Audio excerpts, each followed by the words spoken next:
محترم حاضرین جمعہ، پردہ نشین خواتین، سب سے پہلے اللہ رب العالمین کی تعریف ہو، توصیف ہو، بڑائی، بزرگی، کبریائی بیان ہو، جو ہمارا خالق، مالک، مربی، پالنہار ہے۔ تمام نبیوں پر خصوصاً آخری نبی جناب محمد الرسول اللہ صلی اللہ علیہ وسلم پر بیش بہا بے پناہ درود و سلام کا تحفہ ہو کہ جن کے ذریعے سے اسلام جیسی عظیم نعمت ہم تک پہنچی، صلی اللہ علیہ وسلم۔ حمد و صلات کی بات، آج جو میرا اصل موضوع ہے جس پر مجھے گفتگو انشاءاللہ رکھنی ہے، وہ موضوع ہے قیامت کی ایک بڑی نشانی، حضرت عیسیٰ علیہ السلام کا نزول۔ اس پر میں گفتگو کروں گا، مختصر، لیکن کوشش کروں گا کہ ساری باتیں آپ لوگوں کے سامنے آ جائیں۔ لیکن چونکہ محرم کے مہینے کی شروعات ہو چکی ہے، تو اس مہینے کے بارے میں مختصراً آپ لوگوں کے سامنے بات رکھ دوں۔ حالانکہ پچھلے سال بالتفصیل ان تمام باتوں پر گفتگو کی جا چکی ہے، لیکن یاد دہانی کے لیے پھر سے آپ لوگوں کے سامنے چند باتیں میں رکھ رہا ہوں۔ اور اس سلسلے میں نے قرآن مجید سے سورہ توبہ سے ایک آیت پڑھی ہے۔ اللہ رب العالمین نے اس آیت کے اندر کہا کہ دیکھو، اللہ تعالیٰ کے نزدیک جو ہے وہ مہینوں کی گنتی 12 ہے۔ اللہ کی کتاب میں مہینوں کی گنتی 12 ہے۔ اب یہ کون سے مہینے اس سے مراد ہیں؟ اس سے مہینے وہ مراد ہیں عربی کے، یوم خلق السماوات والارض۔ اور ایسا نہیں ہے کہ رسول اللہ صلی اللہ علیہ وسلم نے یہ مہینے بنائے، زمین و آسمان کی تخلیق کے وقت سے یہ بات ہے، اللہ تعالیٰ نے یہ مہینے مقرر کیے، جس میں سے ان 12 مہینوں میں سے یہ جو عربی کے مہینے ہیں، محرم، صفر، ربیع الاول، ربیع الثانی، یہ پورے مہینے جو ہیں، ان میں 4 مہینے حرمت کے۔ حرمت کا مطلب پہلے سمجھ لیجئے، حرمت کا مطلب یہ ہے، پیارے نبی صلی اللہ علیہ وسلم نے یہ بات سمجھائی ہے، حرمت کا مطلب وہ مہینے کی جن مہینوں کے اندر لڑائی جھگڑا کرنا، گناہ کا کام کرنا بہت زیادہ گناہ ہے۔ اس کا مطلب یہ نہیں کہ دوسرے مہینوں کے اندر لڑائی جھگڑا کر سکتے ہیں، اس کا مطلب یہ ہے حرمت والے مہینوں کا، ان مہینوں میں غلط کام کرنا اور زیادہ گناہ کا کام، اور زیادہ گناہ کا کام۔ اس لیے ان مہینوں کے اندر جو ہے آدمی اپنے آپ پر ظلم نہ کرے، خاص طور سے ان مہینوں کے اندر بچے۔ ان حرمت والے 4 مہینوں میں سے ایک مہینہ ہے یہ محرم، اور ایسا نہیں ہے کہ حرمت والا مہینہ حسین رضی اللہ تعالی عنہ کی شہادت کی وجہ سے ہوا ہے۔ حسین رضی اللہ تعالی عنہ کی شہادت تو بہت بات کی بات، بہت بات کی بات ہے، یہ سن 60 ہجری کی بات ہے، اور رسول اللہ صلی اللہ علیہ وسلم کے اوپر قرآن نازل ہوا ہے، اور یہ قرآن مجید کی آیت ہے۔ تو اس واقعے سے بہت سال پہلے کی بات ہے، اللہ تعالیٰ نے اس مہینے کو، محرم کے مہینے کو حرمت والا بنایا۔ حسین رضی اللہ تعالیٰ عنہ کی شہادت سے اور محرم کے حرمت والا مہینہ ہونے سے کوئی لینا دینا نہیں۔ اس مہینے کے اندر خاص طور سے ہمیں کرنا کیا چاہیے؟ خاص طور سے ہمیں یہ کرنا چاہیے کہ کثرت سے روزے رکھنے چاہیے۔ بڑے آسان لفظوں میں سمجھاؤں، صحیح مسلم کی حدیث ہے، پیارے نبی صلی اللہ علیہ وسلم نے فرمایا، رمضان کے بعد افضل ترین روزے اللہ کے مہینے محرم کے ہیں۔ دیکھو، ہر مہینہ اللہ کا ہے، لیکن اللہ تعالیٰ جب کسی چیز کی نسبت اپنی طرف کر دیتے ہیں نا، تو اس کا مطلب اس کی اہمیت بڑھ جاتی ہے۔ اللہ کے مہینے محرم کے روزے ہیں، افضل ترین روزے۔ تو آدمی جتنا چاہے، ضروری نہیں ہے کہ پورا مہینہ روزہ رکھے، جتنا چاہے کثرت سے اس مہینے کے اندر روزہ رکھے۔ اسپیشلی اگر زیادہ نہیں رکھ سکتا ہے تو اس مہینے کے 10 محرم کو روزہ ضرور رکھے۔ کوشش پوری یہ کرے کہ روزہ عاشورے کا، جس کو کہتے ہیں عاشورے کا روزہ بولے تو 10 محرم کا روزہ، عاشورے کا روزہ بولے تو 10 محرم کا روزہ ضرور رکھے، 10 محرم کا روزہ۔ اور اس روزے کے تعلق سے پیارے نبی صلی اللہ علیہ وسلم کی حدیث ہے، ابو قتادہ رضی اللہ تعالیٰ عنہ حدیث کے راوی ہیں، بیان کرنے والے صحابی کہتے ہیں یکفر السنۃ الماضیہ، پیارے نبی صلی اللہ علیہ وسلم نے یہ لفظ استعمال کیا، صحیح مسلم کی حدیث ہے کہ عاشورے کا روزہ پچھلے 1 سال کے گناہوں کا کفارہ بن جائے گا. 1 سال گزرے، 1 سال کے گناہوں کا کفارہ بن جائے گا. کون سا روزہ؟ عاشورے کا روزہ، 10 محرم کا روزہ. پیارے نبی صلی اللہ علیہ وسلم مدینہ کے اندر دیکھتے ہیں، صحابہ آ کر کے بتاتے ہیں کہ یا رسول اللہ صلی اللہ علیہ وسلم 10 محرم کا روزہ، عاشورے کا روزہ تو یہودی بھی رکھتے ہیں، آپ کہتے ہیں ان کے جیسا کام مت کرو، یعنی کوئی عمل ایسا نہ ہو دینی طور پر کہ ان کے جیسا ہو جائے، تو تھوڑا ہٹ کر کے کرو، ہم کو ان کے جیسا نہیں بننا ہے، ہم کو الگ بننا ہے، شریعت الگ ہے، ان کے جیسا نہیں بننا ہے. تو ہم لوگ بھی روزہ رکھ رہے ہیں، وہ لوگ بھی روزہ رکھ رہے ہیں. اب یہودی بنو اسرائیلی کیوں روزہ رکھتے تھے؟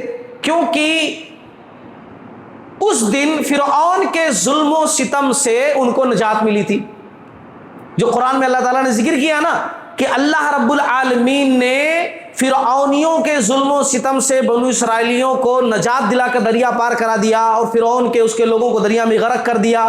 یہ وہی تاریخ تھا، اس کی خوشی میں وہ لوگ روزہ رکھتے. تو پیارے نبی صلی اللہ علیہ وسلم نے اس موقع پر، میں مختصر کر کے ساری باتیں بول رہا ہوں، اس موقع پر آپ صلی اللہ علیہ وسلم نے کہا کہ اگلے سال ہم انشاءاللہ 9 محرم کا بھی روزہ رکھیں گے. وہ لوگ ایک ہی رکھتے خالی 10 محرم کا، ہم 9 کا بھی رکھیں گے اور 10 کا بھی رکھیں گے. لیکن آپ صلی اللہ علیہ وسلم اگلا سال نہیں پائے، لیکن آپ صلی اللہ علیہ وسلم کی بات موجود ہے، یعنی قولی حدیث، آپ صلی اللہ علیہ وسلم کا فرمان موجود ہے. اس لیے ہم کو چاہیے کہ ہم صرف 10 محرم کا روزہ ہی نہ رکھیں، نبی صلی اللہ علیہ وسلم کی حدیث کو سامنے رکھتے ہوئے ہم 9 اور 10 کا روزہ رکھیں تاکہ ساری باتوں پر عمل ہو جائے. اب سوال یہ ہے کہ کب رکھنا ہے روزہ ہمیں اس محرم کے مہینے میں یا سن 2026 میں؟ تو دیکھیے میرے علم کے مطابق جو اگلا جمعہ آ رہا ہے نا، اگلا جمعہ وہ 10 محرم ہے. اگلا جمعہ 10 محرم، یعنی جمعرات اور جمعہ کا روزہ رکھیے انشاءاللہ. سب لوگ انشاءاللہ جمعرات کا اور جمعہ کا روزہ رکھیں گے. عاشورہ کا روزہ جمعہ کے دن ہے، تو انشاءاللہ ہم روزہ رکھیں گے. اس روزے کی بڑی فضیلت. اچھا یہاں پر اور بھی میں ذکر کر دوں کہ دیکھو حسین رضی اللہ تعالیٰ عنہ کی شہادت سے اور اس روزے سے کوئی لنک نہیں ہے، کوئی تعلق نہیں ہے.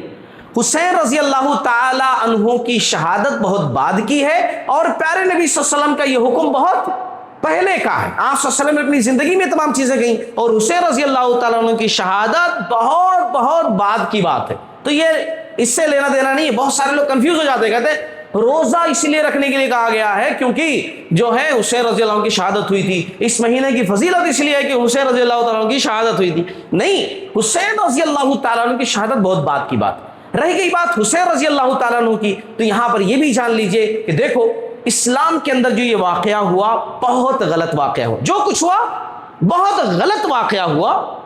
اس سے ہر مسلمان کو تکلیف پہنچتی ہے.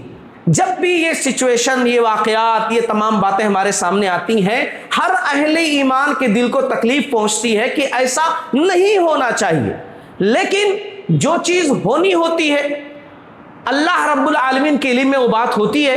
رسول اللہ صلی اللہ علیہ وسلم کی زندگی میں بھی یہ بات سامنے آئی تھی. جبریل علیہ الصلوۃ والسلام نے یہ بات بتائی تھی کہ آپ کے اس نواسے کو شہید کیا جائے گا.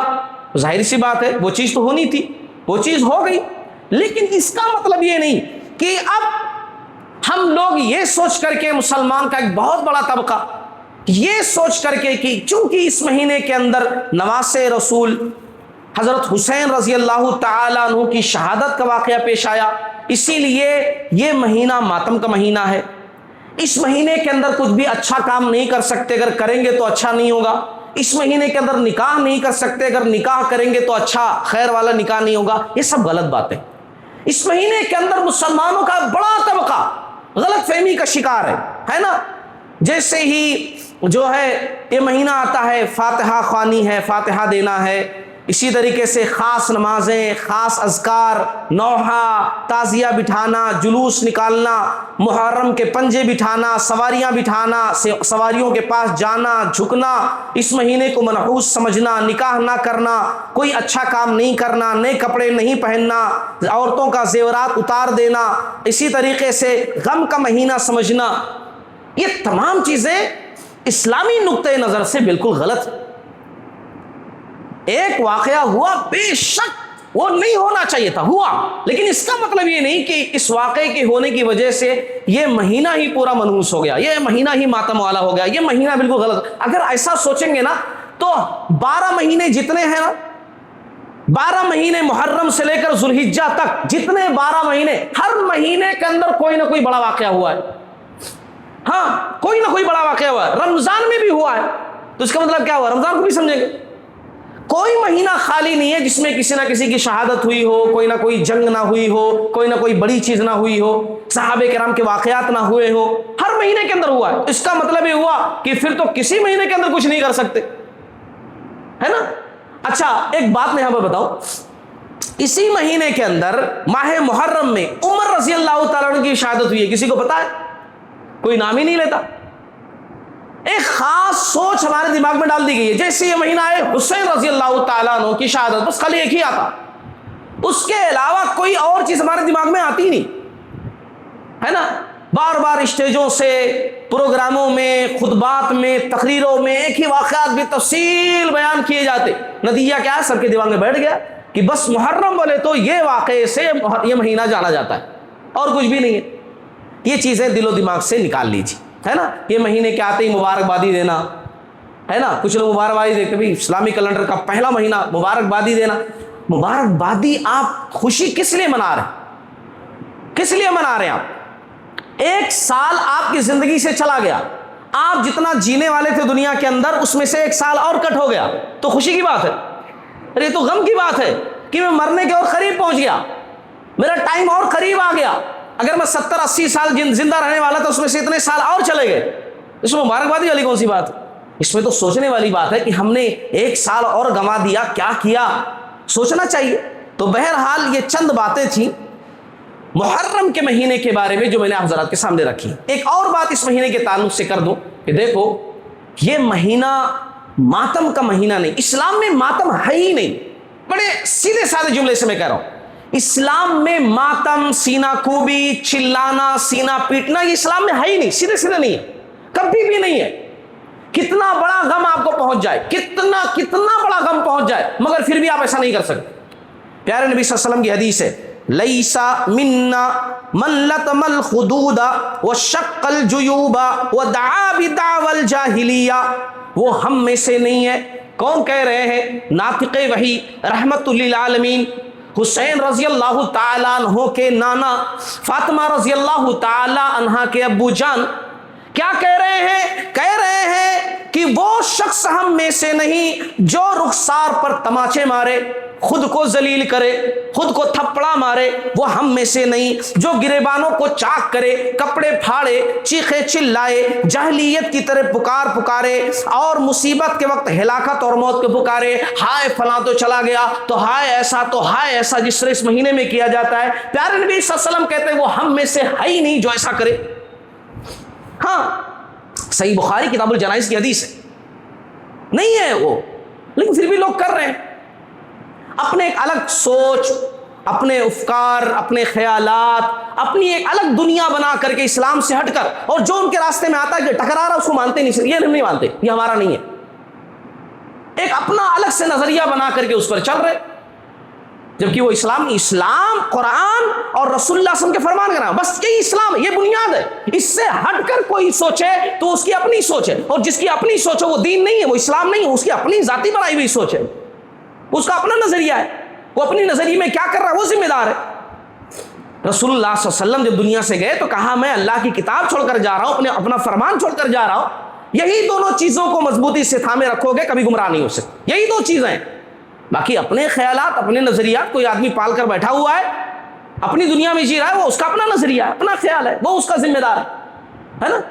تو دین نام ہے قرآن کا اور حدیث کا۔ اس کے ساتھ ساتھ ایک بات اور بھی جان لیجیے، بات آئی تو ذکر کر دوں، اسلام کے اندر کسی کے خود کے گھر میں کسی کا انتقال ہو جائے، بیٹا ہے، بھائی ہے، والد ہیں، والدہ ہیں، قانونی طور پر، اسلامی قانونی طور پر جو غم منانا ہے، جو سوگ منانا ہے، وہ صرف 3 دن ہے۔ کتنا ہے؟ صرف 3 دن۔ ہاں قانونی طور پر یعنی 3 دن۔ ویسے آدمی کے کسی گھر میں انتقال ہوتا ہے، برس تک اس کا غم رہتا ہے دل کے اندر، تو ایک الگ بات ہے، لیکن قانونی طور پر ظاہراً جو بتانا ہے وہ صرف 3 دن، صرف ایک عورت جس کے شوہر کا انتقال ہوا ہے اس کے لیے کہا گیا ہے، کیونکہ شوہر سب سے اہم ہوتا ہے اس کی زندگی کے اندر، سب سے اہم۔ خواتین سنیں، شوہر سب سے اہم ہوتا ہے، شادی کے بعد شوہر ہی سب سے اہم ہوتا ہے، باپ سے بھی اہم، بھائی سے بھی اہم، بیٹے سے بھی اہم، بیٹی سے بھی اہم، سب سے اہم ہوتا ہے شوہر۔ اسی لیے اسلام نے کہا اگر کسی کے شوہر کا انتقال ہوا ہو تو 4 مہینہ 10 دن جو ہے وہ عدت میں رہے گی، قانونی طور پر وہ سوگ ہے 4 مہینہ 10 دن، ورنہ کسی کا بھی انتقال ہو جائے تو صرف اور صرف اس کی مدت کیا ہے؟ 3 دن ہے۔ اور یہاں نواسے رسول کی شہادت ہوئی ہے، کتنے سال گزر گئے، لوگوں کا ماتم ہی ختم نہیں ہو رہا، ہاں لوگوں کا جو ہے چلانا چیخنا ختم ہی نہیں ہو رہا، جو کہ اسلام کے بالکل خلاف ہے۔ بہرحال محرم کے تعلق سے یہ باتیں تھی جو میں نے حضرات کے سامنے رکھی ہیں۔ مختصراً میں عیسیٰ علیہ السلام کا تذکرہ کروں گا۔ دیکھیے محرم کی باتیں اس لیے میں نے رکھ دی، بہت ضروری تھی باتیں، بہت سارے لوگ سامنے سوال لے کر آ رہے تھے محرم الحرام کے تعلق سے، اس لیے میں نے باتیں رکھ دی۔ عیسیٰ علیہ السلام کے تعلق سے بھی میں نے ایک آیت پڑھی ہے جو قرآن میں موجود ہے، سورہ زخرف کے اندر اللہ رب العالمین نے فرمایا وَإِنَّهُ لَعِلْمٌ لِلسَّاعَةِ فَلَا تَمْتَرُنَّ بِهَا وَاتَّبِعُونِي هَذَا صِرَاطٌ مُسْتَقِيمٌ، اور بے شک عیسیٰ علیہ السلام کا نزول قیامت کی ایک نشانی ہے۔ اللہ تعالیٰ قرآن میں کہہ رہے ہیں عیسیٰ علیہ السلام کا دنیا میں آنا، عیسیٰ علیہ السلام آئے تھے نبی اور رسول بن کر کے، ایک مدت تک رہے، پھر اللہ رب العالمین نے انہیں زندہ آسمان پر اٹھا لیا، ان کو زندہ اللہ تعالیٰ نے آسمان پر اٹھا لیا۔ قرآن میں سارا واقعہ موجود ہے کہ جب بادشاہ وقت کے کانوں میں یہودیوں نے خاص طور سے کانافوسی کی کہ یہ بہت پاپولر ہو رہے ہیں، یہ بڑے مشہور ہو رہے ہیں، اور عیسیٰ علیہ السلام تورات کے خلاف نہیں بلکہ وہ لوگ جو تورات بنائے تھے اس تورات کے خلاف۔ ذرا سمجھیے اس بات کو، عیسیٰ علیہ السلام جو سچ مچ تورات میں باتیں لکھی ہوئی تھیں وہی تورات جو موسیٰ علیہ السلام کو دی گئی تھی، اور یہود جس پر چلنے کا دعویٰ کر رہے تھے کہ جس تورات کے اندر سود حرام تھا، مگر یہودی دھڑلے سے سودی کاروبار کر رہے تھے۔ جب عیسیٰ علیہ السلام آئے انہوں نے کہا کہ نہیں سود حرام ہے، کاروبار پر جب مار پڑنے لگی پورے یہودی چیخ اٹھے۔ ایسی بہت ساری چیزیں جو تورات میں تھی مگر یہود عمل نہیں کر رہے تھے، لوگوں کو گمراہ کر رہے تھے۔ عیسیٰ علیہ السلام جب بتانے لگے کہ یہ ایسا نہیں ہے، یہ ایسا نہیں ہے، یہ ایسا نہیں ہے، یہ غلط کر رہے ہیں، تب ان کے خلاف وہ لوگ ہو گئے اور بادشاہ وقت کو بھڑکا دیا، اور بادشاہ وقت نے ان کو پکڑنے کا حکم دیا۔ میں مختصر کر کے بول رہا ہوں۔ تب اللہ رب العالمین نے عیسیٰ علیہ السلام کو خبردار کیا۔ عیسیٰ علیہ السلام کے جو ساتھی تھے ان کو حواری کہتے ہیں، جیسے ہمارے نبی صلی اللہ علیہ وسلم کے ساتھیوں کو صحابی کہتے ہیں، ان کو حواری کہتے ہیں، قرآن میں بھی حواری کہا گیا۔ حواریوں کے سامنے عیسیٰ علیہ السلام نے کہا کون مدد کرے گا، ایسی سچویشن ہے، پکڑنے کے لیے مجھے آ رہے ہیں۔ ایک حواریوں میں سے ایک حواری تیار ہوا کہ میں قربانی دینے کے لیے تیار ہوں۔ اللہ تعالیٰ نے اس کی شکل عیسیٰ علیہ السلام کی جیسی بنا دی، یہ قرآن میں ذکر کیا گیا ہے۔ اور جو اصلی عیسیٰ علیہ السلام تھے ان کو زندہ آسمان پر اٹھا لیا، موت دے کر کے نہیں، زندہ آسمان پر اٹھا لیا۔ جب فورس آئی تو جو نقلی عیسیٰ علیہ السلام کی شکل میں تھے ان کو پکڑ کر لے کر کے ان کو سولی پہ چڑھا دیا۔ زندہ آسمان پر اٹھائے جانے والے حضرت عیسیٰ علیہ السلام قرب قیامت میں نازل ہوں گے پھر سے دنیا کے اندر، مگر اب وہ نبی اور رسول نہیں ہوں گے۔ نبوت اور رسالت کا دور ان کا اسی وقت ختم ہو گیا تھا۔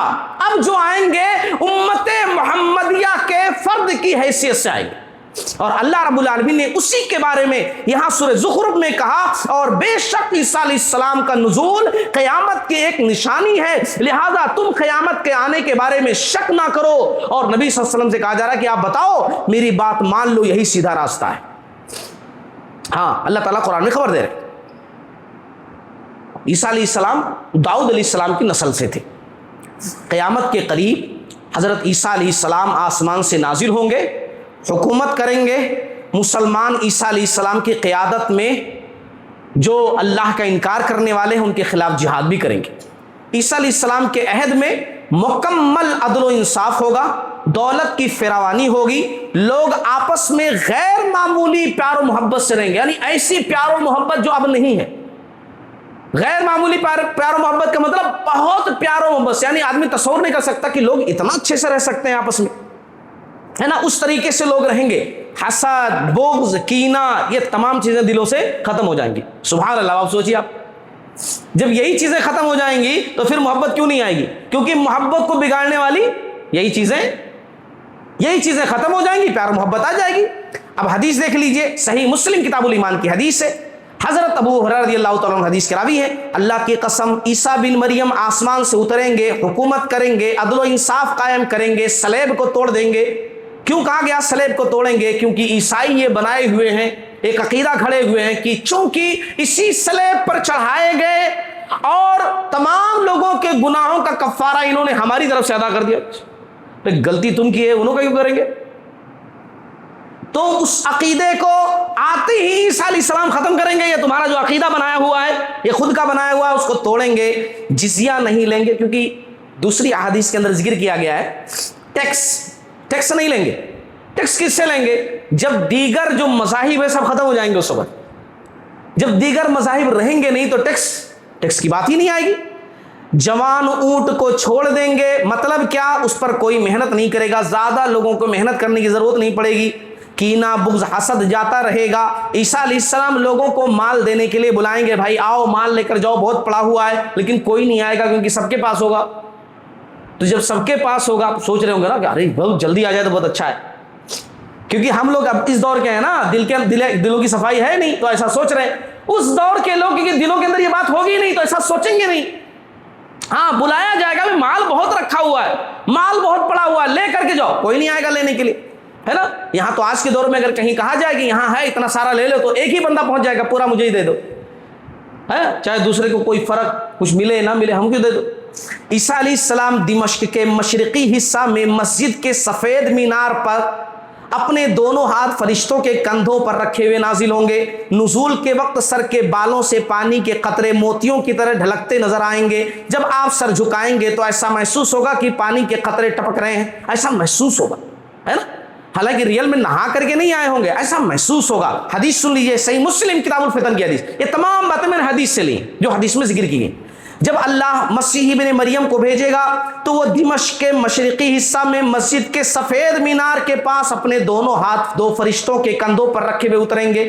جب اپنا سر جھکائیں گے تو ان کے سر سے پانی کے قطرے ٹپکیں گے جیسے ابھی ابھی غسل کیا ہو۔ جب اپنا سر اٹھائیں گے تو چاندی کے موتیوں کی طرح سفید قطرے ان کے بالوں سے ڈھلکتے نظر آئیں گے۔ ان کے سانس کی ہوا جس کافر تک پہنچے گی وہ مر جائے گا، سانس کی ہوا وہاں تک پہنچے گی جہاں تک ان کی نگاہ پہنچے گی۔ ہاں، اللہ تعالیٰ ایک طاقت ان کو دے کر بھیجے، کیونکہ دیکھو دنیا کے اندر امن قائم کرنا ہے تو کچھ اللہ تعالیٰ ہتھیار دے کر ان کو بھیجیں گے اسپیشلی، ہے نا۔ دجال کے تذکرے میں بھی بہت ساری باتیں آئیں گی، کیونکہ دجال کا خاتمہ عیسیٰ علیہ السلام ہی کریں گے، ایک بات جان لیجیے۔ لیکن جب ہم تذکرہ کریں گے دجال کا تو اس پر تفصیل انشاءاللہ بات کریں گے۔ اب یہاں پر یہ جو باتیں میں ذکر کر رہا ہوں آپ لوگوں کے سامنے، میرا مقصد کیا ہے؟ ایسے کہانی اسٹوری سنانا مقصد نہیں ہے، یہ جانکاری آپ کو دینا ہے، کیونکہ اب وہ دور ہے جس میں نئے نئے فتنے آ رہے ہیں۔ میں نے اس سے پہلے جب تذکرہ کیا امام مہدی کا تو میں نے بتایا کہ دیکھیے شکیل بن حنیف کا فتنہ موجود ہے، اور بھی فتنے آئیں گے، خالی ایک دو نہیں، ایسے اور بہت سارے فتنے آئیں گے۔ رسول اللہ صلی اللہ علیہ وسلم حدیث میں سناؤ آپ لوگوں کو، حدیث سناؤ ذرا، 2 حدیثیں سنیے، اس کے بعد میں کیوں اصل میں یہ تمام باتیں ذکر کر رہا ہوں تو آپ کو سمجھ میں آئے گا۔ صحیح مسلم کتاب الفتن کی حدیث ہے، آپ صلی اللہ علیہ وسلم نے فرمایا قیامت سے پہلے 30 دھوکے باز جھوٹے آدمی پیدا ہوں گے۔ وہ چھوٹے چھوٹے جو ہوں گے نا، اپنے اپنے قریوں بستیوں میں ان کی بات نہیں، مشہور جو ہوں گے، یعنی سب لوگ جانیں گے، وہ 30 لوگ ہوں گے مشہور بڑے بڑے جن کے بارے میں لوگ جانیں گے، جھوٹے دھوکے باز پیدا ہوں گے۔ ان میں سے ہر ایک یہ دعویٰ کرے گا اسے اللہ کی طرف سے بھیجا گیا، وہ اللہ کا رسول ہے، اللہ کا پیغمبر ہے، وہ ایسا دعویٰ کرے گا۔ رسول اللہ کی حدیث صحیح مسلم کی، اور مسند احمد کی حدیث ہے، سمرہ بن جندب رضی اللہ تعالیٰ عنہ حدیث کے راوی ہیں، سمعتو کہتے ہیں میں نے سنا، آپ صلی اللہ علیہ وسلم نے فرمایا قیامت سے پہلے بہت سے جھوٹے پیدا ہوں گے، ان سے بچ کے رہنا۔ اب ان سے بچ کے رہنے کا مطلب کیا؟ یہ تمام چیزیں پہلے جاننا نا۔ جو لوگ نہیں جانیں گے، نہ امام مہدی کے بارے میں جانیں گے، نہ عیسیٰ علیہ السلام کے بارے میں جانیں گے، نہ دجال کے بارے میں جانیں گے، نہ یاجوج ماجوج کے بارے میں جانیں گے، یہ بڑی بڑی نشانیاں جو جانیں گے نہیں تو کوئی بھی کچھ بھی بولے گا مان لیں گے کہ ہاں بھائی انوچ ہیں، ہاں بھائی ان کی بات صحیح ہے۔ لیکن جب یہ جانیں گے تو آپ سمجھ جائیں گے نہیں بھائی یہ جھوٹا ہے، ایسا تو ہے نہیں، ایسی تو بات نہیں ہے۔ اب ایک بندہ اپنے آپ کو عیسیٰ مسیح کہہ رہا ہے، میں عیسیٰ علیہ السلام، اور یہاں عیسیٰ علیہ السلام کا تذکرہ کیا ہو رہا ہے کہ دمشق کے اندر مسجد کے مینار پر آئیں گے۔ اب اگر آدمی کوئی جانے گا بھائی عیسیٰ علیہ السلام کے تو حدیث میں ہے کہ انہوں دمشق کے اندر وہاں اتریں گے، انہوں یہاں ہے، فوراً جان جائے گا جھوٹا ہے۔ عیسیٰ علیہ السلام تو صلیب کو توڑ دیں گے، انہوں ہمت نہیں کر سکتا کہیں جانے کی، فوراً آدمی سمجھ جائے گا، لیکن جب جانے گا تب نا۔ اسی لیے یہ تمام جانکاری آپ لوگوں کے سامنے جو ہے دی جاتی ہے۔ اور یہ دعوے جو لوگوں نے اپنے آپ کو کہا میں فلاں ہوں فلاں، یہ آج کی بات نہیں، بہت پہلے سے بات ہے۔ رسول اللہ صلی اللہ علیہ وسلم کے دور میں بھی دعوے شروع ہو گئے تھے جی، ہاں یہ تو ہم آج دیکھ رہے ہیں نا، رسول اللہ صلی اللہ علیہ وسلم زندگی میں دعوے شروع ہو گئے تھے۔ جب لوگوں نے دیکھا کہ بھائی اتنا لوگ مانتے ہیں، خاص طور سے مسلمہ کذاب جو بہت زیادہ پاپولر ہوا، جس کی طاقت بہت زیادہ بڑھ گئی تھی، صحابہ کرام جب اس سے ٹکرائے نا تو صحابہ کرام کو ایک مرتبہ پیچھے ہٹنا پڑا، اتنی فوج اس کی بن چکی تھی، اتنے فالوورز اس کے بن چکے تھے مسلمہ کذاب کے، کتنے سارے صحابہ شہید ہوئے، ہاں اس کو ختم کرنے کے چکر میں کہ بھائی اتنا بڑا فتنہ بن چکا ہے۔ اب ہسٹری اٹھا کر دیکھ لیجیے، اس نے آپ صلی اللہ علیہ وسلم کو جو آبزرو کیا تھا نا وہ کب کیا تھا؟ خاص طور پہ حجۃ الوداع کے موقع پر، جب اس نے دیکھا کہ بھئی اتنا فالوور ہیں، اتنا چاہنے والے، اتنا ماننے والے، ایک آواز پر اٹھ جا رہے ہیں، ایک آواز پر بیٹھ جا رہے ہیں، اب میں بھی دعویٰ کرتا ہوں، ختم، دعویٰ کر دیا۔ آج بھی جو لوگ یہ دعوے کر رہے ہیں نا کہ ہم عیسیٰ علیہ السلام ہم مہدی ہوں، کس لیے؟ بس پاپولر بننے کے لیے، بیٹھے بیٹھے پیسہ کمانے کے لیے۔ یہ جتنے جھوٹے دعوے کیے جاتے ہیں نا، بغیر محنت کی انکم، بغیر کسی بڑے کام کی شہرت، یہی چیز چاہیے لوگوں کو، یہ چیزیں کی جا رہی ہیں۔ اچھا تذکرے کو تھوڑا ہم آگے بڑھاتے ہیں مختصراً۔ آسمان سے نازل ہوتے ہی غلبہ اسلام کے لیے عیسیٰ علیہ السلام کوشش شروع کر دیں گے۔